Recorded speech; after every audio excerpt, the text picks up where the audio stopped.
நரகத்துக்கு யார் செல்வார்? இங்கே சொல்லப்பட்டிருக்கிறது தீட்டு, அருவருப்பு, பொய்யை நடப்பிக்கிறவன் ஒருவரும் அவருடைய ராஜ்யத்தில் பிரவேசிக்க மாட்டான். தீட்டு என்று சொன்னால் ஆண்டவருடைய பார்வையிலே தீட்டு என்று சொன்னால் கோபம். அல்லேலூயா. தேவ பிள்ளைகளே, நீங்கள் நான் எங்க போக ஆயத்தப்படுகிறோம்? கோபம் இல்லாத மனுஷன் யாராவது உண்டா? சொல்லுங்களா? இல்ல.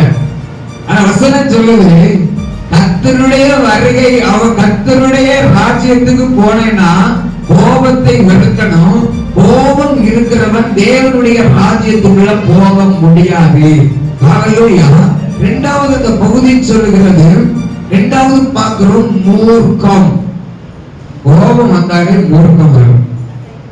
இருக்கும். ஆமென். அப்புறமா அந்த வசனம் சொல்லு பொறாமை. தேவனுடைய பிள்ளைகளே, இன்னைக்கு தேவனுடைய இன்னைக்கு ஆமென் நரகத்துக்கு போக ஆயத்தமா? ஹல்லேலூயா. நரகத்துக்கு போக ஆயத்தமா இருக்கிறவர்கள் வேற ஒண்ணுமே செய்ய வேண்டாம். நம்முடைய உலகத்திலே வாழுகிற நாட்களிலே நாம் இஷ்டம் போல நடக்கலாம். ஹல்லேலூயா.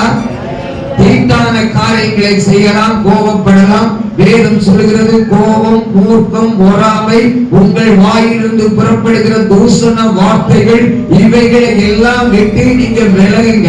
விலகினா பரலோக ராஜ்யம் போகலாம். விலகாத பட்சத்திலே நரகம் உங்களுக்காக காயை திறந்து வைத்து காத்திருக்கிறது.